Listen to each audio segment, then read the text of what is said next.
12 katao ang sinabihan ko na mag-apply dito sa Greenland. At ngayon nandito na sila lahat. Pang 13 ako mga kabayan.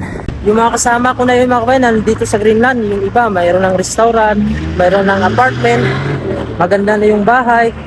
Tapos yung isa naman ay napag-aral yung anak niya sa university sa Pilipinas na course na maganda at mahal. Tumawag si Missy sa akin dahil meron na siyang nakitang cellphone dito na iPhone. May napulot tayong iPhone. Akala ko kanina is casing lang. Sinipa ko siya kasi ito natakpan kasi yung camera. Tapos yung pagsipa ko, sabi ko mabigat. Tapos yung pala cellphone, totoong cellphone. Hello po mga kabayan. Ngayon samahan nyo naman ako. Uwi tayo ng bahay. Ito po yung tinatrabuhan ko sa likod. Ayan. Ako na lang naiwan dito ngayon. Ang oras natin ay alas 4:30 po. Maglalakad tayo papunta sa bahay. Iba na naman yung daanan natin. Kasi kahapon doon tayo dumaan sa likod. So ngayon, dadaan tayo sa mismong kalsada talaga. Para makita nyo dito mga kabayan yung mga dinadaanan natin. Ito po yung itsura natin. Ayun o. Ito yung snow dito. Hindi pa yan ganyan kakapal. Kasi pag malakas talaga yung snow dito mga kabayan, tambak yan dito sa gilid. Mga 3 meters, 5 meters. So ayan. So dito tayo daan sa kabila para safe tayo. Kasi mas malaki dito yung space. Ayan. So may daanan naman dito sa gilid. So sabayan nyo ako mga kabayan para makita nyo dito. Kung napapansin nyo, marami na silang mga stars o parol na nilagay sa mga bintana. Ganyan kasi dito kapag pagpasok na ng katapusan ng November, sabay-sabay nila yan pailawin. Ayan.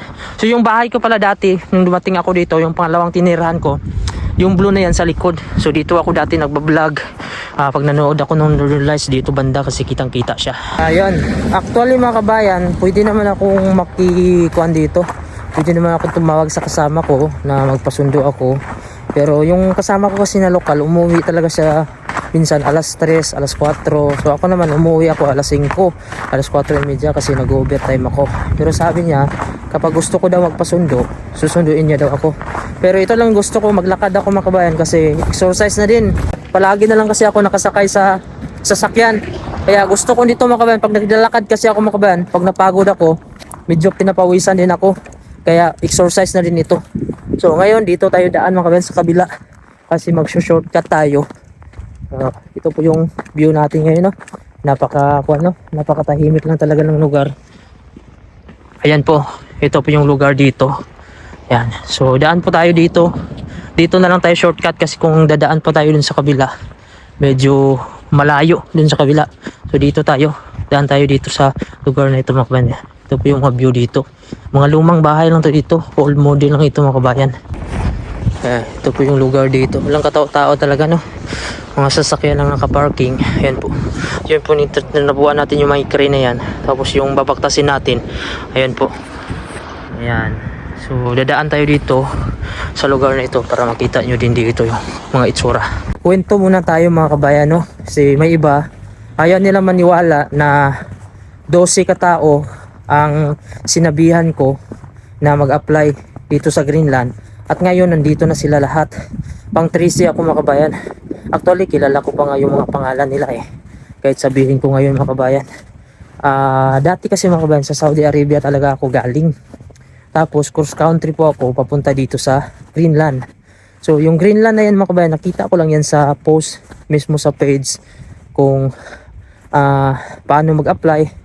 So may nag-post lang doon mga kabayan, no, sa Facebook, sa group namin sa electrical na kailangan daw ng electrician. So ayun, yung pag-post na yun ay in-applyan ko agad. Tapos inabihan ko yung mga kilala ko sa company ko kasi sa Saudi Arabia. Bali siguro nasa 100 kami ng mga Pilipino mga kabayan. Yung tinatrabuhan namin ay isa po siyang government school po siya mga kabayan, no, mga office. Sa gobyerno po siya sa Saudi at gusto nila na trabante puro Pilipino lang, wala kaming halo na ibang lahi. Kaya maganda dun sa kumpanya ko yun sa Saudi Arabia ay puro Pilipino kami. So nasa 100 kami doon mga kabayan. Ngayon yung nalaman ko yung hiring nga itong Greenland, at agad-agad nag-apply ako at sinabihan ko yung mga kakilala ko na mag-apply kayo. Yung iba naniwala, yung iba hindi naman kasi baka scam daw. Yung iba may na-applyan sila na ibang lugar, Canada, mga Australia, New Zealand. Yun kasi yung mga uso dati. Yung Greenland kasi mga kabayan, first time ko siyang marinig na nag-hire at hindi pamilyar sa akin yung lugar na Greenland. Kaya napasearch ako, yung tiningnan ko, kala ko green. Sabi ko bakit puro yellow? Sabi ko baka winter. Tapos tiningnan ko, summer, ganun pa rin, maraming yellow. Ngayon, nag-apply na ako at sinabihan ko itong kasama ko ngayon. Nandito din sa Greenland. Itong kasama ko dito sa kumpanya ko. Siya ang una ko sinabihan kasi siya nga ang close ko. At saka pareho din kami ng trabaho doon sa Saudi Arabia. Electrician, maintenance din. Yun, nag-apply din siya. Actually, may in-applyan siya na Canada. Pero hindi pa rin siya nakaalis noon. Kaya sinubukan niya lang din ito. Yung nakuha na kami nagpa-process na ako. Yung mga kasama ko naman, sinabihan ko sila na mag-apply kayo dito. May kinukuha kasi noon ng mga trabante, mga kabayan, electrician, plumber, tapos mayroong driver. Kaya yun, pinagsasabihan ko yung mga kasama ko. Ako kasi mga kabayan, kapag may hiring, hindi pa ako nagdadamot. Kasi pina-apply ko talaga sila. Hindi ko talaga iniisip na pina-apply ko sila, baka maliit yung chance ko na hindi ako matanggap. Sabi ko, kung para sa'yo ibibigay yan. Kahit naman na pa-apply mo sila lahat. Basta ako may tiwala ako sa sarili ko mga kabayan. Mayroon akong experience. May posibilidad na makuha ako. Ayun, pina-apply ko sila. Ayun, na-hire nga kami nung dalawa nung kasama ko nito.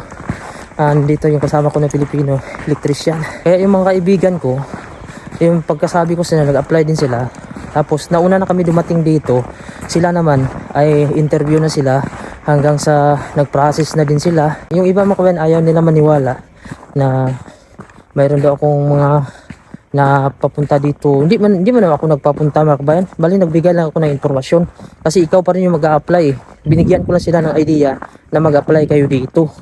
Kasi yung may-ari kasi nitong in-applyin ko na work in GL mga kabayan ay bali kung may kontak kami sa Messenger dati. So madali akong makasabi sa kanya na ma'am, may hiring ba dyan ako kasi may kaibigan ako dito.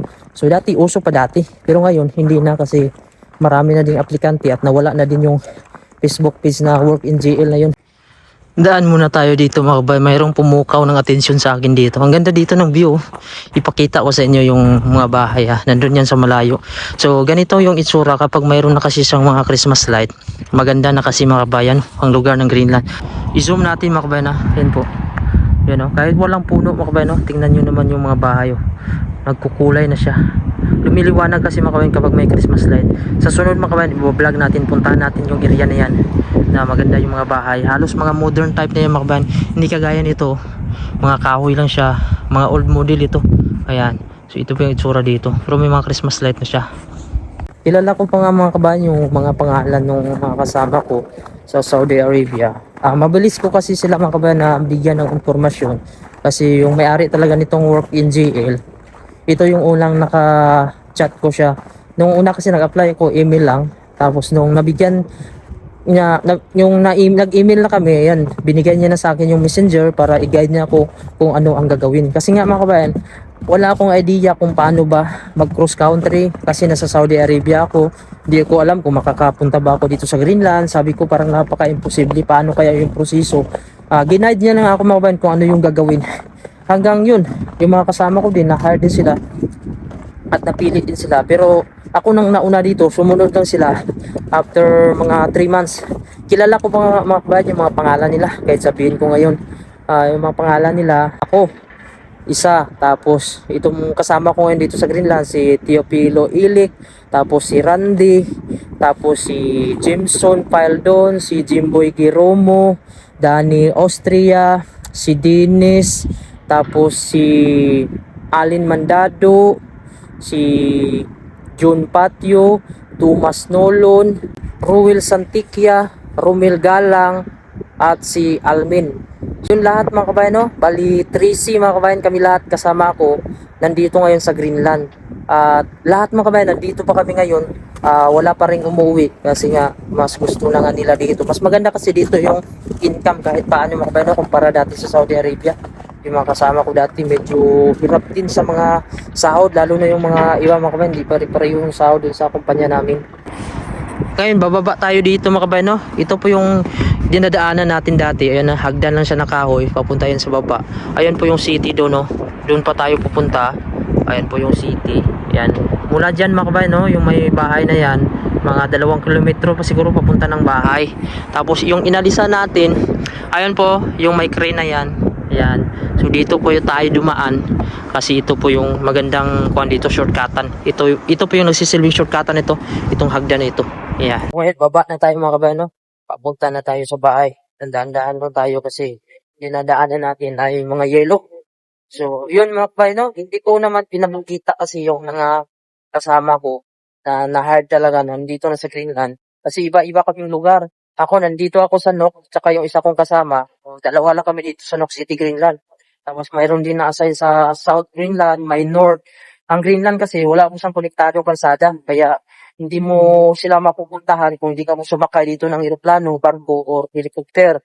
Tapos kung uuwi naman sila ng Pilipinas mga kabayan, dito talaga sila dadaan kasi ito yung international airport. So hindi naman ako nagbibideo kasi hindi naman lahat ng mga kaibigan ko na yan, mga kabayan, kakilala ko, katrabaho ko, na gusto nila i-vlog sila kasi may mga privacy yan. Pero may mga kasama ako na nakakasama na din dito sa vlog natin. So, tumawag si Missy sa akin kung saan na daw ako. Kasi akala niya kasi na malapit na ako. Sabi ko, naglalakad pa ako. Dahil meron daw siyang nakitang cellphone dito na iPhone. So, titingnan natin kung ano ba yung nakita niya. Kasi sabi niya kung paano daw to ibabalik. So, sabi ko sa kanya, i-post mo. Kasi meron kasing group dito na yung group ng mga bintahan ng mga cellphone. Bali, i-post mo doon pero hindi mo ibinta. Sabi ko, sabihin mo lang doon na may nakita ka kung sino yung may-ari. Malamang mga kabayan, yung may-ari ng cellphone na yun, member din siya sa group na yan. Kasi may group kasi dito mga kabayan, kung gusto mong bumili ng mga cellphone, mga sikanhan, mga mura, meron kaming group dito na ipopost, bidding yan kung magkano yung presyo na gusto mo. Dati kasi mga kabayan, yung pag-a-apply mga kabayan sa Greenland, kapag nandun ka po sa group, kasi may group kami mga kabayan na work in GL na kami lang dun sa Messenger at ilan lang kami member dati, siguro nasa 50 lang siguro kami member. Kapag nagpo-post doon yung recruitment na yon, kung sino yung may skill na ganito, hiring, tapos kung may kakilala doon mga kabayan, maghahanap sila sa labas. So napakadali lang doon dati. Kaya kapag may hire doon mga kabayan, plumber, kaya sabi ko sa mga kasama ko, may hard na plumber dito, kaya magpasa na kayo, pasahan nyo ito ng resume. Kaya mas mabilis lang makita mga kabayan yung mga resume nila dati kasi hindi pa gaano kadami mag-hire noon. 2022 pa yon. Pero ngayon, napakahirap na kasi ang dami ng aplikante at saka wala na din yung work in jail, hindi na siya active. So hindi ko po alam kung paano, kung ano yung nangyari kasi ang alam ko kasi may gumagamit ng mga scammer at saka may naloko hanggang na-report po yung page na totoo. So na-block po siya sa Pilipinas. Actually mga kabayan, ang indirect hire kasi siya ay bawal po talaga siya sa Pilipinas dahil kung ikaw ay isang tao na nagre-recruit ka, kahit legal pa yung proseso mo, kapag wala ka pong lisensya, hindi ka nakalisensya sa Pilipinas, bawal talaga yan siya. Kaya yung dahilan na detect po yung Facebook page ng Work in JL, nakita po kasi yung mga post ng mga hiring, madidetect po yan mga kabayan, kaya na-report. Yung mga kasama ko na yun mga kabayan na pina-apply ko, malaking pasalamat nila talaga sa akin. Dahil daw sa akin mga kabayan, no, nakarating sila dito at kahit paano gumanda daw yung buhay nila. Pero ako mga kabayan, hindi naman ako na niningil sa kanila na dapat nila akong pasalamatan. Kasi sabi ko sa kanila, ako nag-share lang ako ng informasyon sa inyo. Pero kayo pa rin yung nagdala sa kinabukasan nyo or paano nyo pinaganda yung buhay nyo. Kasi kahit sinabihan ko kayo na mag-apply, tapos hindi kayo naniwala, wala din ako magagawa sa inyo kasi yung kapalaran mo nasa sayo na yan mga kabayan. Kung maniwala ka sa akin, walang problema. Kung hindi ka maniwala, wala din problema kasi nga ikaw yung may hawak ng buhay mo. Pero kung hindi sila naniwala sa akin mga kabayan, siguro nandun pa rin sila sa Saudi Arabia. Yung mga kasama ko na yun mga kabayan, nandito sa Greenland. Yung iba mayroon ng restaurant, mayroon ng apartment, maganda na yung bahay. Tapos yung isa naman ay napag-aral yung anak niya sa University sa Pilipinas na course na maganda at mahal. Sa akin din mga kabayan, grabe napakalaking tulong din talaga itong Greenland sa buhay ko. Ang akin mga kabayan sa Saudi Arabia ako dati nagtatrabaho ako. Sumasahod naman ako doon ng 60,000 pero hindi pa malinis yun. Kung may overtime yun. Kung walang overtime mga kabayan, nasa 40,000 lang. Tapos kulang ko pa ng pagkain. Siguro mapadala ko doon mga 40 or 35. So, kulang pa rin. Hindi pa rin siya sapat mga kabayan. Kaya nung nagka-problema pa ako nung nanganak yung si Mrs. dahil cesarean siya. At grabe yung laki ng gastos ko. Siguro nasa 150,000. Mabuti, nandito na ako nun sa Greenland. Yun pa yung pag-umpisa ko dito. Nakasahod ako ng 1 linggo. Yun, binayad ko agad mga kabayan sa bill ng hospital. So malaking tulong itong Greenland kasi dito ako nakakapatayo ng bahay. Nakabili ako ng lupa. Tsaka nakatulong ako sa mga magulang ko, kapatid ko. Grabe, hiningal ako mga kabayan. Ilang steps na yung inakyat natin. Ipakita ko sa inyo dito yung dinaanan natin, ayun po. Yung hagdan na yun, ayan. Tapos mula sa hagdan na yan, doon pa tayo kanina, yung likod ng bundok na ito. Ayan. Tapos naglakad pa tayo, papunta dito. Napakahaba. Tapos ito na po yung city. Ayan. City na po yung mga kabayan, sa unahan na yan. Siguro papunta ng bahay, mga 3 kilometro pa, bago makarating. Sa 3C kami lahat dito mga kabayan. Ang nagdala lang ng pamilya, ako. Tapos yung isang kasama ko. Pero ang dinala niya, asawa lang. Hindi yung anak niya. Kasi dito naman kasi mga kabayan sa Greenland, hindi po kasi dito talaga na dalhin mo agad yung pamilya mo. Titingnan mo kasi kung saan ka nakalugar. Pero kung nandito ka sa Nook City, medyo okay dito dalhin mo yung anak mo, pamilya mo kasi maraming opportunity. Pero kapag nasa south ka ng Greenland mga kabayan or north, medyo mahirap dahil yung lugar nila hindi naman ganun kalawak at medyo maliit. Hindi kagaya dito sa amin sa Nook City, kahit paano medyo malawak-lawak dito. Kasi dito pag nasa Greenland ka na, isipin mo rin kung okay ba dito yung anak mo. Pagdala mo ba dito sa anak mo, makaka-adjust ba sila sa klima, maihatid mo siya sa kindergarten. Kasi kailangan mo siyang ihatid sa kindergarten kung maliit pa siya. Mas okay dito kung kuha na sila, malaki. Mga 7 years old pataas. Kasi pwede mo silang iwan mga kabayan na sila na lang maglakad, papunta ng school. Gaya sa anak ko, si Axel, 7 years old. Siya na lang nagbibihis, punta ng school, sakay ng bus. Kaya natuto na siya. Kung hindi siguro ako nakapunta dito sa Greenland mga kabayan, kung nasa Saudi Arabia pa rin ako, siguro sa tingin ko hindi pa rin ako makakapagawa ng bahay. Kasi magkano lang naman yung sahod ko dun kung wala akong overtime. Nasa 40,000. Tapos kaltasan mo pa ng pagkain. Siyempre mga allowance. Siguro mga mapadala ko niyan sa Pilipinas 30,000. Tapos nagbo-board pa yung misis ko dun sa Jinsan dahil wala na kaming bahay. Yung 30,000 na yung mga kaban, kunan pa yan ng boarding house, pagkain, tsaka allowance pa ng mga anak ko, pamasahe. Kulang yan mga kabayan. Kasi dati nga nung dito na ako sa Greenland, pinapadalan ko si Mrs. 50,000 yan per month. Halos magsakto lang yan mga kabayan. Kasi kung ano kasing gusto nila, pagkain, yung mga damit, yan, pinapabili ko kay Mrs. nung nandito na ako sa Greenland. Pero nung sa Saudi ako mga kabayan, tipid talaga si Mrs. na masakto sa isang buwan yung padala ko dahil nga gastos pag nasa city ka talaga. Lahat okay lang kung sa probinsya kasi pwede ka makatanim. So nandito na tayo sa city mga kabayan, no? Pero maglalakad pa tayo siguro mga 2 kilometro pa para marating yung bahay. Ayun po yung Nook Center, yung isang mall dito, nag-iisang mall dito sa Greenland. Yan, malapit na. Kaya dito sa Greenland mga kabayan, pag nakarating ka dito, lalo na pag hirap ka sa Pilipinas, magbabago talaga yung buhay mo dito. Lalo na pag masipag ka mga kabayan, malakas ka mag-overtime. Pero yun lang po ay nakadepende din po kung ano po yung trabaho mo. Kung ikaw po isang construction worker mga kabayan, medyo maganda po dito yung kitaan dahil sa overtime at mas malaki po yung sahod ng mga construction worker dito. Pero kung ikaw naman ay hindi ka skilled worker o mga cleaners, yung mga sa mga grocery store, mas maganda na dito. Kung sa Pilipinas wala ka namang sahod doon na 30 to 50,000 a month. Kung ganyan dito yung mga posisyon mo, yung mga cleaners, mga store, mga unskilled lang siya, kung makakaipon ka dito ng 50,000 a month, mas maganda na dito. Kasi nga, yung mga benefits dito, maganda kasi dito sa Greenland. At may trabaho talaga at makakaipon ka dito. Hindi kagaya sa Pilipinas, no? Na kahit sumahod ka doon ng 50,000, ay babawasan pa rin yan ng mga gastusin. Dito at least kung sasahod ka dito ng 50,000, malinis na siya. Siguro sa Pilipinas mga kabayan, mag-i-stay ako doon, magtatrabaho kapag sasahod ako ng 50,000 siguro sa isang buwan, malinis na. Pero kung 50,000 tapos hindi pa malinis, mukhang pipiliin ko muna dito magstay kasi wala pa naman tayong negosyo eh.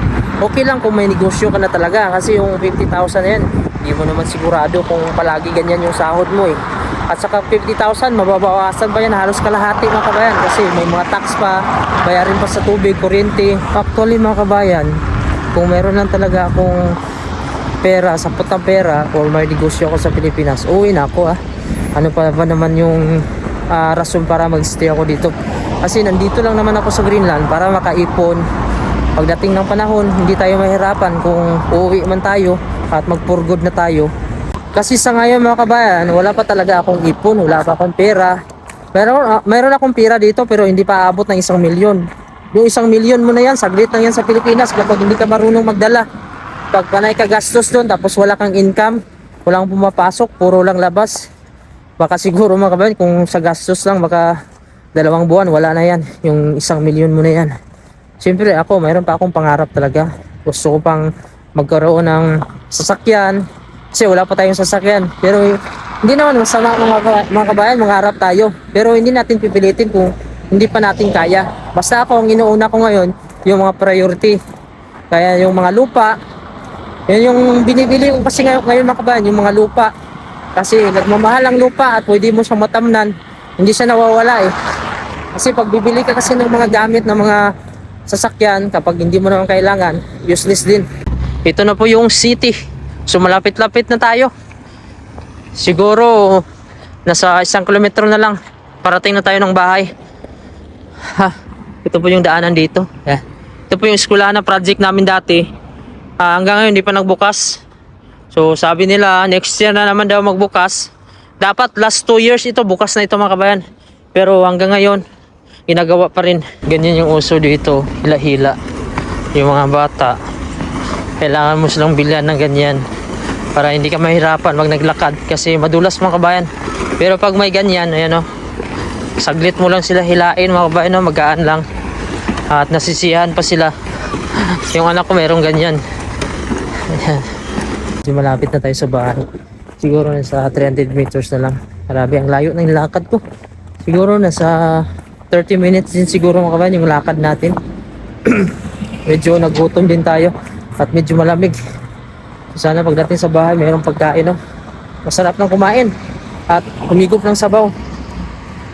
Dito mga kabayan tsaga-tsaga lang talaga kami dito ngayon kasi mas mahirap naman yung buhay namin sa Pilipinas. Wala tayong sapat na income doon at wala ding malaking sahod doon. Kaya mas mabuti na dito sa Greenland kasi yung sinasahod ko dito hindi ko naman kitain sa Pilipinas. Hindi naman madali yung buhay dito mga kabayan. Nakikita nyo dito may snow. Yung iba kasi pag hindi nyo na-experience na makapagtrabaho kayo abroad, lalo na ganitong snow, parang sa tingin nyo ang dali na lang ng buhay dito, madali lang magtrabaho, parang ang sarap na tingnan. Pero in reality mga kabayan ang totoo, hahanapin mo talaga yung bansang Pilipinas kasi dyan tayo nagmula eh. So tingnan mo naman itong lugar nito, wala naman dito mga tanim, walang makain, snow lang, ito lang. So anong gagawin mo dito sa snow kasi napakalamig din at napakahirap din gumalaw. Ang maganda lang dito, bakasyon. Pero kung trabaho, kada umaga ko lang yan mga kabayan, tinitiis. Ang hirap gumising, ang sarap hindi pumasok. Pero wala tayong magawa kasi ang niisip ko talaga tuwing umaga pag nahihirapan ako, ang mga nakaraan ko sa Pilipinas, mga karanasan ko kung gaano kahirap kumita ng pera. Kasi dito, kahit mahirap, at least merong trabaho at meron tayong income na ibabayad sa araw-araw. Nandito na tayo sa bahay mga kabayan Medyo napagod tayo at tingnan niyo yung mukha natin namula dahil sa lamig. Yan. May kalaro si Axel, si Sydney. Ayan. So, yung nakita ni Mrs. kanina ng cellphone, kinuha na po yung kababayan natin. Ang may-ari pala nung kababayan din natin. Wala yun. Sa hapon? Kahapon pa daw nawawala yung cellphone. So, Tapos yung mabuti na lang. ako, Lubat, hindi. hindi, 1%. 1%? Mabuti mga kabayan. Pag kuhan ng misis ko, mayroon pa siyang 1% na battery. Nakita pa niya yung kuhan. Ma-open pa siya kasi wala siyang unlock. Wala siyang lock ba? So, dito kasi, pag may mga kuhan dito, mga gamit na wala, hindi naman nila pinapakialaman. Binabalik din nila dito. So, sa dami pa ng mga cellphone na nawala, yung pa sa Pilipino, yung kinuha nila, nandun sila kanina sa labas, pero hindi ko lang binidyoan kasi hindi naman natin alam no, kung kuhan pa sila magpa-video. Ako kasi hindi ako nagbibideo ng mga tao, mga kabayan, pag hindi ko kabisado at hindi ko kilala. Kasi, for privacy na din ba? So, yun. Dito sa ganun na, pag nawala yung gamit mo dito, basta makita ko kaya yan, binabalik yan dito. Ayan guys. Ay, ang lamig. May napulot tayong iPhone. Akala ko kanina is casing lang. Sinipa ko siya kasi ito, natakpan kasi yung camera. Tapos, yung pagsipa ko, sabi ko mabigat. Tapos, yung pala cellphone, totoong cellphone. Tapos iPhone pa siya. Ayan oh, iPhone. Parang I think is iPhone 12. Yeah, tapos yung may-ari nito is parang nanay niya is Filipina. Tapos yung anak niya is lokal dito. Ipopost ko to sa dito sa page ng Greenland para mahanap agad. Ayan na, lowbat na siya. 1% na lang. Siguro kanina pa to eh. Oh, balot na balot siya sa ice guys. Oh. Ayan oh. Ayan. Balot na balot siya. Tumitigas na yung phone. Alaka. Yes, iPhone 12 nga. Ayan. Ayan. Sobrang gala-gala namin. May nahanap akong cellphone na iPhone.